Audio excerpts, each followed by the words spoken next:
Decision-making drills helped us upset the #1 team in the playoffs. Welcome to the Efficiency Podcast, a podcast designed for elite and professional coaches. I'm Coach Sullivan, assistant basketball coach at St. John Fisher University. Let me give you an update. It's been a while since we did the last video. I was sick like half the country in December and some of January. And then, of course, our schedule picked up with 3 games a week. But the update on the spin offense has been spectacular. The offense has become more efficient. Players have become more efficient as we progress to this offense. And it's already proven itself.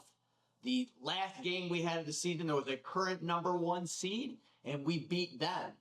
And that moved us, we were in the last playoff slot, and we used the spin offense probably about 75% of that game. And then the playoff game we just had yesterday, we upset the #1 team. We probably ran that offense about 80 to 85% of the game. Let's take a look at some of the stats on that.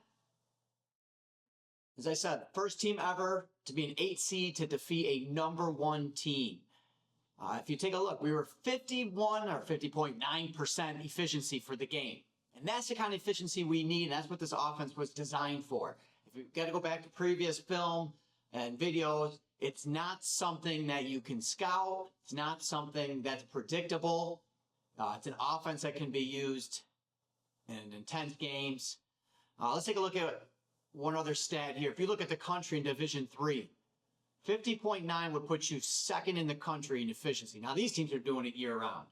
But that just shows you the power of this offense with an 8-seed team and a pretty young group of kids, mostly freshmen and sophomores, and a few juniors and seniors sprinkled in.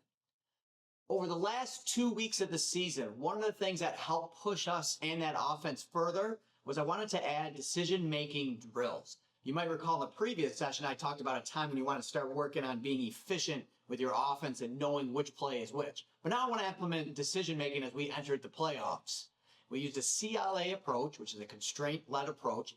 And then when we designed these drills, I used RLD, Representative Learning Design, to make sure it was as game-like as possible. Let's take a look at something that we did. So here we are with a setup of, I wanted to help decision-making under pressure. This was the first time we ran it. We've run about 3 or 4 times since, so we added more pressure to it, adjusted the drill. What we're doing here is you'll see a guy with the ball. Eventually we have him bring the ball up a little more pressure. This guy is going to decide whether to double here or after this line here. I think we've adjusted that line as well. And then we want a player, this is the first one, he's out of position. We want him in between 2 offensive players. When this guy doubles, he's going to have to make a decision. Is he going to guard here or here? So he has to make sure he's aware of the double coming and also where's the open man. Let's take a look. Okay job there. So the defender went over here, made the pass. Fine. Again, not too much pressure. We wanted them to figure things out on their own. You know, as we talk about doing, ecological coach and different ways of using the representative learning design so that players can learn on their own, self-organization, their thoughts. Okay, so a little better. He already made a slight adjustment you may have noticed when he was handling the ball. Okay, so again, give him some pressure. He's going to decide when to double him. Doubled him, took it way down here, found the open man. Fine. Seems simple. We even had a player talk to me after one of the games talking about how he thought this drill helped him. And I thought that was interesting because we were still testing it out and it wasn't applied for what he was referring to, but he was right. So here we are again. There, you saw him hesitate. Ball faked, made the pass, which is, as you know as coaches, that's important. So we've made some improvements, and that was just the first time that we did this drill. That helped with our decision-making process. So adding decision-making drills is a great way to help your team improve as the playoffs are approaching, to help them make better decisions, to be more efficient.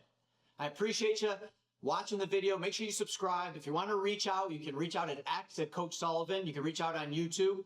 Email me. I would love to hear about things that you would like to improve on, and maybe I can help you design some drills. As I always say, let's stay the course, do the right thing, and good things will happen. Perseverance. I'm Coach Sullivan. We'll see you next time.